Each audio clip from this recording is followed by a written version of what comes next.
اور کہا کما ارسلنا فیکم رسولا منکم یتلو علیکم آیاتنا، تمہیں میں نے وہ رسول دیے ہیں تمہیں میں سے جو تم پر میری آیتیں پڑھیں گے، وَيُزَكِّيكُمْ، اور میرے نبی تمہیں پاک فرما دیں گے۔ یہ جو تمہارے اندر داغ دھبے ہیں، جو تمہیں پریشان کرتے ہیں، جو تمہیں تکلیف دیتے ہیں، یہ تمہارے جو باطن کے روگ ہیں، یہ جو اندر کی کہانیاں ہیں، یہ ساری ختم کر دیں گے میرے رسول۔ نبی پاک صلی اللہ تعالیٰ علیہ وسلم نے نا لوگوں کے اس مرض کا علاج کیا جو بندے کو سکون میں مبتلا کر دیتا ہے، اس بیماری کو نکال دیا جو بے چین کرتی ہے، سکون کی طرف سرکار نے سفر کرایا۔ دیکھو نبی پاک صلی اللہ تعالیٰ علیہ وآلہ وسلم نے لوگوں کے اندر بڑا حسد ہوتا تھا، برادری ازم کا بڑا شور تھا، بڑے مسئلے تھے، اونچ نیچ، میں چھوٹا بڑا، ان ساری چیزوں کو میلاد والے محبوب نے ختم کیا۔ اور نبی پاک صلی اللہ علیہ وسلم نے فرمایا نہ کوئی گورا نہ کوئی کالا، نہ کوئی چودھری نہ کوئی کمی، نہ کوئی بڑا نہ کوئی چھوٹا۔ حضور کسی کی کوئی شان ہے بھی؟ فرمایا ہے ان اکرمکم عند اللہ اتقاکم، جو تم میں رب سے زیادہ ڈرے گا اللہ کی نظر میں اس کی زیادہ عزت ہو جائے گی۔ نبی پاک صلی اللہ علیہ وسلم نے یہ روگ ختم کر دیا، یہ مصیبت ختم کر دی۔ یہ جو بہت زیادہ بیماری ہے لوگوں کے اندر اس دور میں بھی تھی۔ آپ دیکھ لیں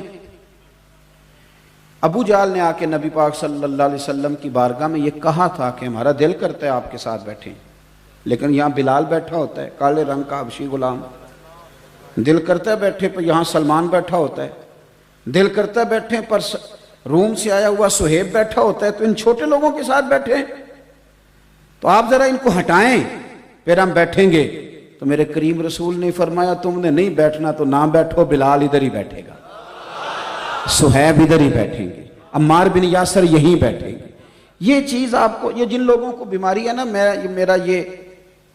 میں نا کچھ ایسے بیمار بھی میں نے اپنی زندگی میں دیکھے ہیں کہ ہاتھ کو درد کوئی بھی نہیں ہو رہا، اللہ کی فضل سے تندرست ہیں، پر گاڑی کا دروازہ ڈرائیور صاحب نے کھولنا ہے۔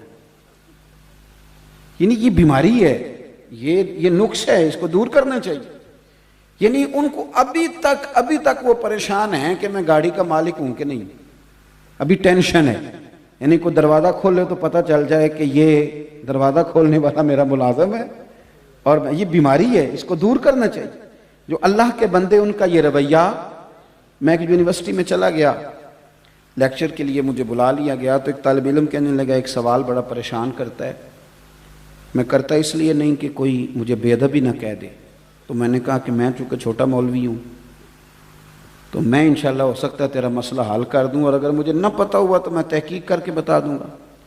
وہ کہنے لگا پیر صاحب میرے ذہن میں ایک سوال ہے کہ نبی پاک صلی اللہ علیہ وسلم نے یک جنبش قلم ایک حکم کے ساتھ سود حرام قرار دے دیا، شراب حرام قرار دے دی، لیکن غلامی نہیں ختم کی، غلام بکتے رہے، بعد میں بھی بکتے رہے۔ تو میرے دل میں یہ خواہش جنم لیتی ہے کہ کاش حضور اعلان کرتے آج کے بعد کوئی غلام نہیں۔ یہ سوالات اٹھتے ہیں نا، اور یہ جو ہمارے لبرل لوگ ہیں نا بیچارے، جو تنخواہ لیتے ہیں، کچھ اینکر پچھلی حکومت سے تنخواہ لیتے تھے، کچھ اس سے لیتے ہیں، اور کچھ تنخواہ لے رہے ہیں کہ اگر تم آ گئے تو پھر ہمارا کیا بناؤ گے، اس وعدے پہ کچھ کام کرتے ہیں۔ تو یہ بیچارے یہ بڑے کمزور سے لوگ ہیں، یہ کسی کے اشاروں پر بات کرنے والے، کلام کرنے والے۔ تو یہ اس طرح کی سوالات یہ پیدا کرتے ہیں، بچوں کے ذہنوں میں چھوڑتے ہیں۔ وہ مجھے کہنے لگا جناب یہ حضور اعلان کر دیتے آج کے بعد کوئی غلام نہیں۔ تو میں نے اسے کہا یار یہ تو سادہ سا سوال ہے، تو بلا وجہ ہی الجھ گیا ہے۔ تو بالکل سادہ ہے، اس میں تو پریشانی والی بات ہی کوئی نہیں۔ دیکھو کہ اگر ایک سیٹ کا نام ہی بدل دیا جائے، کسی نے کہا یہ میرا پی اے، اور کچھ عرصے کے بعد اس نے کہا یہ پی اے نہیں، آج کے بعد یہ میں نے سیٹ ہی بدل دیا، پی اے کوئی نہیں ہوگا، یہ مینیجر ہے، تو پھر بندے کو عزت مل گئی کہ نہیں؟ میری بات کی سمجھ آ رہی ہے آپ کو؟ یعنی ایک سیٹ ختم کر دی جائے اور وہاں اعزاز والی نشست رکھ دی جائے، ایک کرسی میلی تھی وہ ہٹا دی، بندہ وہی ہے، اور وہاں بڑی تگڑی کرسی، یہ آپ نے کرسی رکھی ہے نا بڑی تگڑی میرے لیے، تو مجھے اعلیٰ حضرت کی بات یاد آ رہی تھی۔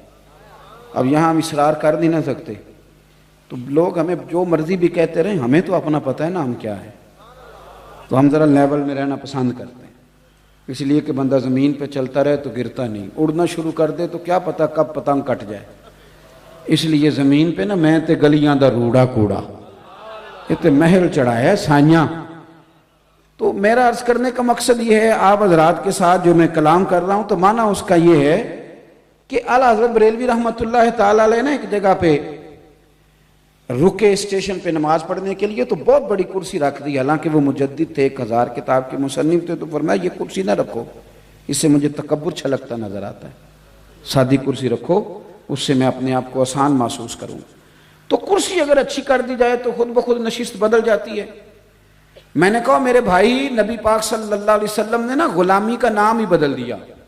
آپ ابو داؤد شریف پڑھیں، نبی پاک نے نا غلامی کا نام بدل دیا۔ میری باتوں کی سمجھ آ رہی ہے؟ حضور نے فرمایا آج کے بعد یہ تمہارے غلام تمہارے بھائی ہیں، اور خالی بھائی کہہ کے نا تو سرکار آگے نہیں بڑھے، بلکہ حضور نے شرط لگائی، فرمایا یہ تمہارے بھائی ہیں، جس طرح کا خود کھانا اس طرح کا انہیں کھلانا، اور جس طرح کا خود پہننا اس طرح کا انہیں۔ میں مشکل بات کر رہا ہوں، مجھے پتہ ہے نہیں پہنایا جاتا۔ آج جو بڑے دعوے کرتے ہیں نا سوشل لائف کے، اور بڑے بڑے سیمیناروں میں جا کے لیکچر دیتے ہیں انسانی حقوق پر، وہ بھی یہ کام نہیں کر سکتے۔ لیکن میرے نبی پاک صلی اللہ علیہ وسلم نے فرمایا تمہارے غلام تمہارے بھائی ہیں، جو خود کھانا وہ انہیں کھلانا ہے، جو خود پہننا ہے وہ انہیں پہنانا ہے۔ اور حضور فرمانے لگے ان کی طاقت سے زیادہ انہیں کام نہ بتانا، اور اگر کبھی بتا بیٹھو تو پھر کام میں ان کی مدد بھی کرنا۔ اور میں آپ کو حوالہ دکھاؤں گا سیرت کی کتابوں میں سے۔ اور سنو یارو، ہم نے نا سرکار کا میلاد منایا ہے، کبھی یہ مزہ بھی لے کے دیکھو۔ ہاں کبھی یہ جو کام حضور نے کیے ہیں کبھی کر کے دیکھو۔ میرے نبی پاک صلی اللہ علیہ وسلم کے غلام اگر کوئی مشکل کام کر رہے ہوتے تھے نا تو اللہ کے رسول خود جا کے ان کی مدد فرمایا کرتے تھے۔ وہ کام ان کے ساتھ حضور خود کراتے، خود سرکار کراتے۔ یہ بہت بڑی بیماری ہے بن کے بیٹھ جانا، یہ بڑا تکلف والا معاملہ۔ اگر آپ کی زندگی سادی ہے تو پھر بڑی آسان ہے، اور اگر زندگی آپ کی سادی نہیں تو پھر وہ آسان ہے۔ مثال دوں، جڑا منڈا 4000 روپے لا کے سر تے بال کھڑے کراندہ ہے نا بیچارہ، وہ بڑا پریشان ہے کہ تکو میں انہیں پیسے لائے نے کسی ویکھے ہی نہیں میرے حال، وہ بڑا پریشان ہے۔ اور جو بابا جی بیچارے سیدھے سویرے گئے تھے نا چارہ کاٹنے، اور شام کو آئے تو منہ دھویا، انہیں کوئی ٹینشن نہیں کہ کوئی فوٹو بنائے چاہے نہ بنائے، کوئی دیکھ اسی کسے دے کچھ بھی نہیں لگ دے، نہ کوئی ساڈا دردی، سادہ زندگی آسان۔ میرے رسول پاک صلی اللہ علیہ وسلم نے یہ جو ہمارے تکلفات تھے، ہماری پریشانیاں بلا وجہ کی آزمائشیں ساری حضور نے دور کر دی۔ نبی پاک صلی اللہ علیہ وسلم نے وَيُزَكِّيكُمْ کی شان کے ساتھ ہمارے باطن کے سہرے میل کچیل کھرچ دیے، زندگی آسان ہو گئی۔ مولا علی شیر خدا، مولا کائنات حضرت علی المرتضی شیر خدا کرم اللہ تعالی وجہ الکریم نے اپنے غلام کو لے گئے بازار۔ اس کہنے لگے چلا دوست بازار سے کپڑے لینے جانا ہے۔ غلام ساتھ چلا گیا، 2 کپڑے خریدے، 2 جوڑے خریدے، 2 لباس مولا علی نے۔ ایک ذرا مہنگا تھا اور ایک سستا۔ ہم بھی 2 قسم کے کپڑے خریدتے ہیں، دکاندار سے کہتے ہیں پہننے والے دکھا، وہ دکھاتا ہے، پھر کہتے ہیں ذرا دینے دلانے والے بھی دکھا۔ وہ کون سے ہوتے ہیں جی؟ جو پہننے والے نہیں ہوتے، کیونکہ پہننے والا تو ہم نے پہلے لے لیا، اب کیا کر دینے دلانے والا۔ میں سمجھ لیں میری طبیعت میں خشکی ہے، اب کچھ باتیں کر دیتا ہوں اور تکلیف سے کرتا ہوں۔ ایک دوست ایک دن مدرسے کے بچوں کے لیے کپڑے لے کے آئے، اتنے سارے، اور گرمیوں میں موٹے جوڑے لے کے آ گئے، یہ طالب علموں کو کپڑے دینے۔ میں کہتے 2 سوٹ تو سوانا پہنا، پھر منڈیاں بھی پانے۔ کیا آپ نے لوارا سمجھا ہوا ان بچوں کو؟ دوڑ جاؤ، تمہیں پتہ ہے یہ دنیا کی واحد قوم ہے جو پہلے دن دین کی تعلیم حاصل کرنے کے لیے گھر سے نکلتی ہے، تو میرے نبی پاک نے فرمایا فرشتے ان کے پیروں کے نیچے پر بچھا دیتے ہیں۔ یہ کپڑے جو کو پہنتا نہیں ہے تم طالب علموں کے لیے لے کے آ گئے ہو؟ کس نے تمہیں یہ کہا ہے کہ یہ کوئی مسکین لوگ ہیں، یہ بڑے شاندار لوگ ہیں، لوگوں کے پاس چھوٹی چھوٹی ممبریاں ہوتی ہیں، ان کے پاس مدینے والے کا ممبر ہوتا ہے؟ تم کس طرح کی بات کر رہے ہو؟ یہ کچے پکے معاملے یہاں نہیں چلتے۔ ہاں اور نہ ہم ان طبیعتوں کے قائل ہیں. سانو تخت ہزارے دی لوڑ کی ہے. نالے کی لگے شہر بمبول دے نال اسی اپنی بال کے سیکنے ہیں. سانو کی لگے کسی اور دے نال. ہم خودداری سے جیتے ہیں اور طالب علموں کو خودداری کا درس دیتے ہیں. اس لیے آپ میری بات پر توجہ کریں. حضرت مولا علی شیر خدا رضی اللہ تعالیٰ نے بازار لے گئے غلام کو. 2 جوڑے لیے, ایک ذرا مہنگا تھا ایک سستا تھا. غلام کہتا ہے ڈیفینیٹ تھا کہ جو سستا ہے وہ میرا اور مہنگا آقا کا, لیکن تھیلا ایک ہی تھا. میں نے کپڑے اٹھائے, وہ چوک آ گیا جہاں سے مولا کائنات نے اپنے حجرہ نور میں جانا تھا اور میں نے اپنے گھر آنا تھا. تو حضرت علی فرمانے لگے پتر وہ میرا جوڑا مجھے دے دے. کہتے ہیں وہ میں نے مہنگا نکال کے دیا. تو حضرت علی فرمانے لگے یہ نہیں میرا. وہ حضور نے بتایا نا یہ تمہارے بھائی ہیں, تو وہ اس کا عملی فرمایا یہ نہیں میرا. پڑھیے امام غزالی نے اس کو لکھا ہے, فرمایا وہ میرا دوسرا وہ دو. تو غلام نے ایک وجہ بیان کی, کہنے لگا حضور نہیں آپ مہنگا پہنے آپ آقا ہیں, میں سستا پہنتا ہوں میں غلام ہوں. تو حضرت علی چونکہ عالم ہے نا, اب یہاں علماء بیٹھے ہیں, عالم جو ہوتا ہے وہ دلیل کے ساتھ بات کرتا ہے. ایسے نہیں کہ نہیں تو ادھر لا, ایسے نہیں, دلیل دی. اس نے ایک علت بیان کی, ایک وجہ بیان کی. کہنے لگا حضور میرے پاس سبب ہے, وہ سبب یہ ہے کہ آپ آقا ہیں اور میں غلام ہوں, لہذا آپ پہنیں گے مہنگا اور میں پہنوں گا سستا. تو حضرت علی فرمانے لگے وجہ ہی بیان کرنی ہے نا تو میرے والی کر لینا. کوئی وجہ ہی بنانی ہے نا مہنگے سستے کی, تو تو نے بھی ایک دلیل دیا تو ایک میں بھی دے دیتا ہوں. کہا حضور آپ کے پاس کیا دلیل ہے؟ تو حضرت علی فرمانے لگے مجھے دے سستا کیونکہ میں بوڑھا ہوں, اور تم پہن مہنگا اس لیے کہ تو جوان ہے. کہنے لگا حضور وجہ کیا ہے؟ فرمانے لگے وجہ مدینے والے کی تعلیم ہے, رسول اللہ صلی اللہ علیہ وسلم کا طریقہ. میرے بھائی یہ آپ کے باطن کو میلا کچیلا کر دیتی ہیں چیزیں, یہ حسد, یہ بغض, یہ عداوت. آپ کو پتہ ہے آج کل سب سے زیادہ پریشانی لوگوں کو کیا ہے, دل پریشان کیوں ہے؟ اس کی وجہ یہ ہے کہ قناعت نہیں. توجہ ہے میری بات پر؟ ادھر دیکھیں میں کیا عرض کر رہا ہوں. 2 جملے ہیں حدیث پاک میں, مسند امام احمد بن حنبل میں 2 جملے, ان کو یاد رکھنا. ایک صحابی نے پوچھا تھا حضور ذلت کیا ہے؟ فرمایا لالچ کرنا. عرض کی حضور عزت کیا ہے؟ فرمایا جو رب نے دیا اس پہ راضی ہو جا. یہ تیرے لیے نبی پاک صلی اللہ علیہ وسلم نے نا قناعت کا پیغام دیا. آپ کو پتہ ہے مسواک بھی حضور کی پسند ہے, شہد بھی حضور کی پسند ہے, کھجور بھی حضور کی پسند ہے, اور تھوڑے پہ گزارا کرنا یہ بھی نبی پاک کی پسند ہے. تھوڑے پہ گزارا کرنا یہ بھی حضور کی, یہ فقیری نبی پاک کی پسند ہے. حضور نے اللہ سے مانگ کے لیے. آپ کو کتب حدیث میں دعائیں ملیں گی کہ یا اللہ میرے بچوں کو نا بقدر ضرورت روزی دینا, زیادہ نہیں. اعلیٰ حضرت بریلوی رحمۃ اللہ علیہ نے ملفوظات شریف میں حدیث لکھی ہے, فرماتے ہیں کہ اللہ کے پیارے حبیب صلی اللہ تعالی علیہ وسلم عشاء کی نماز پڑھانے کے لیے تشریف لے آئے. مسجد میں آپ آ جائیں, کوئی کام یاد بھی آ جائے نا, بلکہ اب آج کل سب سے ضروری چیز موبائل ہوتا ہے. حالانکہ جس نے بنایا تھا اس نے تو فون بنایا تھا نا, اس نے یہ تھوڑی کہا تھا کہ ہر وقت ہاتھ میں رکھنا ہے. لیکن اب تو اس کے بڑے معاملات نکل آئے نا, اب تو ایسے جیسے ساتھ ساتھ چلتا ہے. تو کچھ چیز رہ بھی جائے نا قیمتی تو لوگ لینے نہیں جاتے, نماز کا ٹائم ہو گیا. اعلیٰ حضرت فرماتے ہیں کہ نبی پاک صلی اللہ تعالی علیہ وسلم مسجد شریف میں آ گئے عشاء کی نماز کی امامت فرمانے کے لیے, اور سیدنا بلال حبشی نے اقامت کہہ دی. لیکن حضور نے فرمایا اقامت ہو گئی, فرمایا ٹھہرو بھی, ٹھہرو ذرا, رکو میں آیا. یہ لفظ کہتے کہتے نبی پاک صلی اللہ علیہ وسلم پھر حجرے میں داخل ہو گئے. تھوڑی دیر کے بعد آئے, پہلے نماز پڑھانے لگے. پھر حضور نے فرمایا تم سوچ رہے ہوگے کہ میں کیوں گیا تھا. اب سرکار جو ہے نا, یہ بالکل جو انسان کی عقل پہ چیز تھوڑا سا بھی بوجھ بنتی ہے وہ مسئلہ بھی حل کرتے ہیں. اب نماز میں بندے سوچتے رہیں گے پتہ نہیں کہاں گئے تھے, کیا لینے گئے تھے, کیا ماجرا تھا.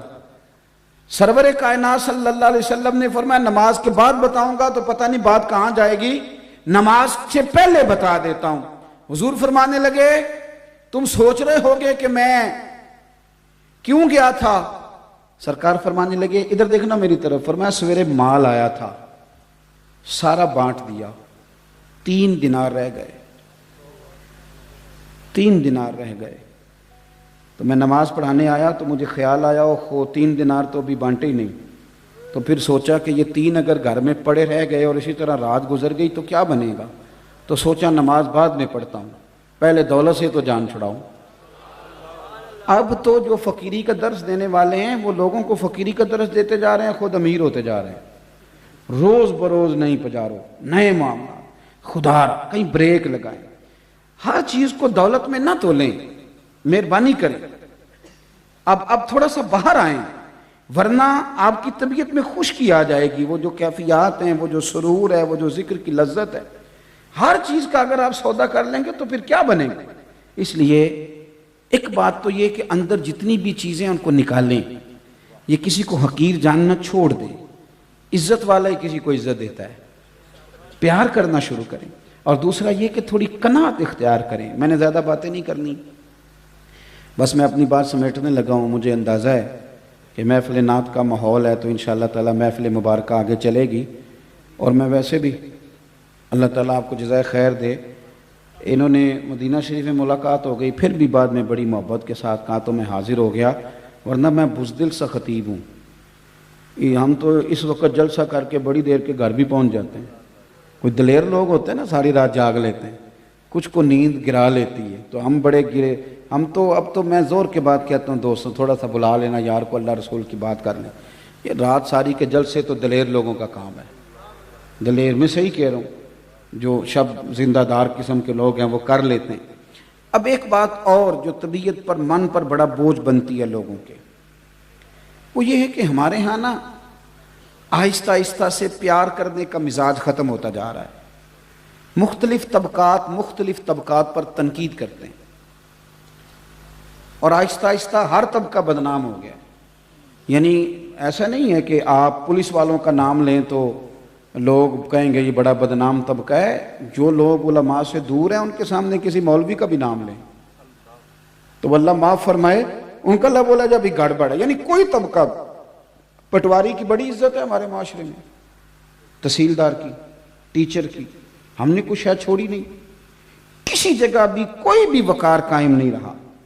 اس کا نقصان پتہ کیا ہوتا ہے؟ جب بندہ غیبتیں کرتا ہی رہتا ہے تو اسے یوں لگتا ہے کہ جیسے سارا زمانہ خوفناک لوگوں سے بھرا ہوا ہے، کوئی اپنا نہیں، کوئی مخلص نہیں، کوئی پیارا نہیں۔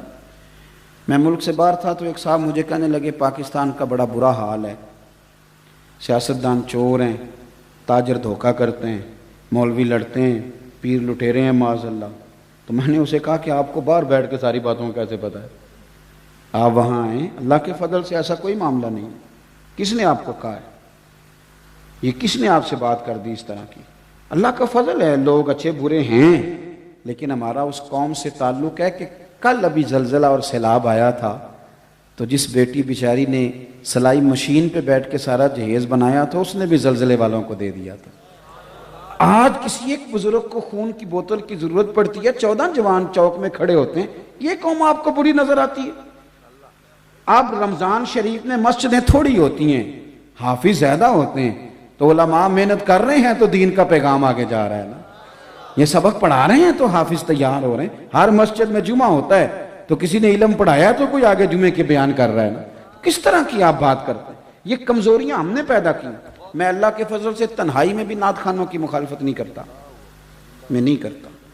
میں کسی وائس کی مخالفت نہیں کرتا۔ اس کی وجہ یہ ہے کہ میں ایک بندہ ہوں، میں یہاں تقریر کر رہا ہوں، لیکن محفل تو اس وقت میرپور میں بھی ہو رہی ہوگی، گجرات میں بھی ہو رہی ہوگی، لاہور میں بھی ہو رہی ہوگی، تو جب میری اوقات اللہ نے اتنی بنائی ہے کہ میں صرف یہاں بات کر سکتا ہوں تو پھر مجھے چاہیے نا جو لاہور ذکر رسول کر رہا ہے میں اس کو بھی مان ہی جاؤں۔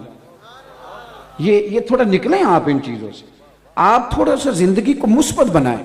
میرے رسول پاک صلی اللہ علیہ وسلم نا لوگوں کو عزت دیتے، لوگوں سے پیار کرتے، ہر طبقات کے لیے حضور نے عظمت بیان کی، ہر طبقے کے لیے عالم کے فضائل بیان کیے، حافظ کے فضائل بیان کیے، حاجی کے فضائل بیان کیے۔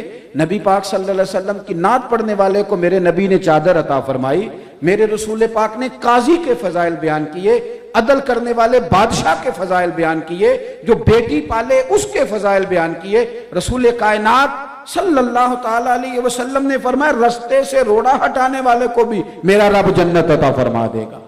رسول پاک صلی اللہ علیہ وسلم نے محنت کر کے، مزدوری کر کے، کوشش کر کے پیسہ کمانے والے کو اللہ کا دوست کہا۔ حضور نے تاجر کے بارے میں کہا، تاجر کے بارے میں ترمذی کی حدیث ہے، فرمایا تو سچ بول کے تجارت کرنا، اللہ سچے تاجر کو قیامت کے دن نبیوں کے ساتھ جگہ عطا فرمائے گا۔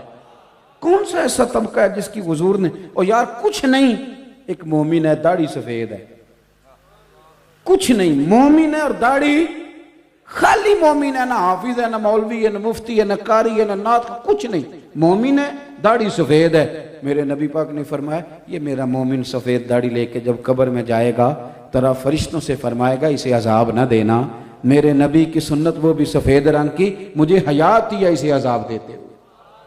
حضور نے تو ہر طبقے کو عزت دی، ہر طبقے کے حصے میں حضور نے عزت لکھی۔ عورتوں نے آ کے عرض کیا تھا یا رسول اللہ صلی اللہ علیہ وسلم، مرد ساری فضیلتیں لے گئے، قاضی بھی مرد بنے، مجاہد بھی مرد بنے، غازی بھی مرد بنے، ہم تو پیچھے رہ گئیں۔ تو نبی پاک صلی اللہ تعالیٰ علیہ وسلم نے فرمایا تمہیں پتہ ہے کہ جب تم حاملہ ہوتی ہو تمہارے پیٹ میں بچہ ہوتا ہے تو کریم محبوب فرماتے ہیں جتنا تلوار لے کے میدان میں جہاد کرنے والے کو اجر ملتا ہے اتنا ان دنوں میں بی بی کو اجر دیا جاتا ہے، اور اگر اسی حالت میں بچے کے ولادت کے وقت وہ انتقال کر گئی تو اللہ کے رسول فرماتے ہیں رب اسے شہیدوں کے ساتھ کھڑا فرمائے گا۔ ہر طبقے کو میرے نبی پاک نے اکرام دیا۔ ہم نہ اپنی عزت سمجھتے ہیں اور نہ کبھی سامنے والے کا اکرام کرتے ہیں۔ اگر سب سے پہلے تو ہمیں خود سمجھنا چاہیے، خود اپنے آپ کو خوش قسمت سمجھیں، آپ جہاں بھی بیٹھیں، جو فضائل سرکار نے ہمارے لیے بیان کیے انہیں کھولیں، اور شکر کا رویہ، پھر طبیعتوں سے تلخی جاتی ہے۔ جب آپ راضی رہنے، ہمارے ہاں نہ کوئی بندہ آتا ہے وہ ہمیں تلخ کر کے چلا جاتا ہے، یہ ہماری مذہبی سٹیج پہ بھی یہ کام ہوتا ہے، پہلا باری میری ہے تو پھر باری میری ہے، تو اس سے بھی بڑی پریشانی ہے۔ محفل کرانے والا بیچارہ اس طرح ہوتا ہے کہ جس طرح کڑکی میں پھنسا ہوا بندہ ہے، پتہ نہیں کب نکلے گا، کب اس کی جان چھوٹے گی، بڑا خوف۔ یہ مذہبی محافل میں ہوتا ہے، میں ہم کو صحیح بتا رہا ہوں۔ یہی حال باقی جگہوں پہ میں نے دیکھا ہے۔ اور میں ایک دن جا رہا تھا گاڑی میں تو ایک آدمی نا غلط کراس کر گیا، تو اب وہ گاڑی بڑی مشکل سے ڈرائیور نے سنبھالی تو اسے غصہ چڑھ گیا، بچے کو، گاڑی چلانے والے کو، وہ تلخ کر گیا ماحول۔ دو چار باتیں اب ہوئیں تو میں نے دیکھا اس کا موڈ خراب ہو گیا ہے۔ میں نے آخیا میں کہ پتر اس تو جو کرنا سی وہ کر گیا، تو نساں تے سفر کرنا ہے کہ نہیں؟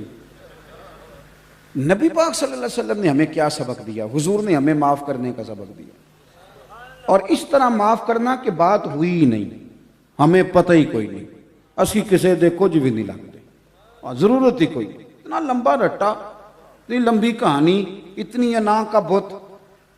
مشکاہ شریف پڑھیے، ایک صحابی دوڑے دوڑے آئے، انہوں نے کہا یا رسول اللہ معاذ اللہ ثم معاذ اللہ، نقل کفر، کفر نہ باشد۔ کفار نے بیٹھ کے سوچا ہے کہ جو لفظ محمد ہے نا صلی اللہ علیہ، اس کا معنی اللہ زی یحمد حمدن بعد حمد، جس کی بار بار تعریف کی جائے اسے محمد کہتے ہیں۔ انہوں نے سوچا ہے کہ یار ہم بڑے بیوقوف لوگ ہیں، محمد بھی کہتے ہیں، اور محمد کا تو معنی ہی تعریف ہے، اور محمد بھی کہتے ہیں اور تنقید بھی کرتے ہیں، یعنی جو محمد ہو اس پر تنقید نہیں ہو سکتی۔ نہیں سمجھ آئی آپ کو میری بات؟ جو محمد ہو اس پر تنقید، کیونکہ محمد کا معنی ہی ہے تعریف کیا ہوا۔ تو کہنے لگے ہم بڑے بیوقوف ہیں، چونکہ اہل زبان تھے، فصیح و بلیغ لوگ تھے، معاذ اللہ ثم معاذ اللہ، نقل کفر، کفر نہ باشد۔ انہوں نے کہا کہ آج کے بعد ہم مزمم کہیں گے، یہ لفظ کہہ کہ انہوں نے برا بھلا کہنا شروع۔ ایک صحابی دوڑے آئے اور بڑی ان کی طبیعت کے اندر پریشانی کا، یا رسول اللہ میں ان کی گردن اڑا دوں گا۔ حضور نے فرمایا کیا ہوا؟ حضور مجھے اجازت دیں ٹکڑے ٹکڑے کر دوں۔ او ہوا کیا ہے؟ عرض کی حضور وہ آپ کو مزمم کہہ کے گالیاں دے رہے ہیں۔ کیا انداز ہے کریم رسول کا۔ حضور فرمانے لگے یشتمیون مزممم ویلعنون مزممم وانا محمد صلی اللہ علیہ وسلم۔ فرمایا وہ کسی مزمم کو گالیاں دے رہے ہیں، پتہ نہیں کس مزمم کو برا کہہ رہے ہیں، میں کوئی مزمم ہوں؟ مجھے تو میرے رب نے محمد بنا کے بھیجا ہے۔ اب ہر بندے کو منہ لگاتا پھریں گے، ہر ایک کو دیکھیں گے تو نے کیا کہہ دیا، تو نے دیکھ کے ہنس پڑا، تو نے مجھے سلام۔ یہ چھوڑیں، یہ بڑے لوگ اس طرح کی باتیں وہ نہیں کرتے، وہ کہتے ہیں جا اپنا کام کر۔ اور میرے پاس ایک دن ایک بچہ نا، ہمارے یہاں چونکہ آج کل سب سے زیادہ کام بحث کا ہوتا ہے، وہ بیچارے اتنی ساری کتابیں لے کے آ گیا، یہ میرے جواب دیں، یہ مجھے جواب دیں، یہ مجھے جواب دیں۔ تو میرے حضرت صاحب نے مجھے ایک وظیفہ بتایا ہے، میں اپنا سبق پڑھ رہا تھا، وہ تو پسینوں پسینی ہو گیا بیچارہ حوالے دیتا دیتا. میں نے بچے سے کہا اسے پانی پلاؤ یار. پانی شانی پلایا تو ساری باتیں کہہ کے کہنے لگا جی کوئی جواب بھی دیں. میں کہ پتر جا کسے بڑے نو کل جا کے, اب تجھے جواب دیں گے پھر تیرا کو بڑا آ جائے گا. ہر آدمی اس قابل نہیں ہے. یہاں لوگ لے آتے ہیں کلپ اٹھا کے کہتے ہیں یہ بندہ یہ بات کر رہا ہے اس کا جواب دیں. تو میں نے کہا ہمارا سٹیٹس نہیں ہے ہر ایک آدمی کو منہ لگائیں گے. ہم تو سمجھتے ہیں کہ دشمن بھی کچھ سیانا ہونا چاہیے. ایسے تو نہیں نا کہ جو مرضی اٹھ کے کہے میں تیرا دشمن ہوں تو ہم اس کے ساتھ دشمنی کریں گے. یہ کوئی بات ہے؟ جہاں اپنا کام کر جا کے. اس طرح بھی کبھی ہوتا ہے. حضرت عمر بن عبدالعزیز رحمۃ اللہ علیہ گلی سے گزر رہے تھے, لکڑی کے جوتے پہنے ہوئے تھے. ایک بابا جی گلی میں سو رہے, وقت کا بادشاہ گزر رہا تو آپ کا پیر بابا جی کے پیر پہ آ گیا. تو یہ اچانک اس طرح کا معاملہ ہو تو ایک مثال ہے, ایک لفظ لوگ بولتے ہیں, کہتے ہیں اندھے ہو. یہی کہتے ہیں نا جی, ٹکر لگ جائے نا گاڑی کو تو پہلا لفظ پتہ کیا ہوتا ہے؟ اندھے ہو. جملہ استفہامیہ. تو جلدی سے بابا جی سوئے ہوئے تھے تو پورے اٹھے بھی نہیں, آنکھیں کھول کے دیکھا بھی نہیں کہ سامنے بادشاہ ہے. کھڑاؤں پہنے تھے لکڑی کے جوتے. کہنے لگے آپ اندھے ہیں؟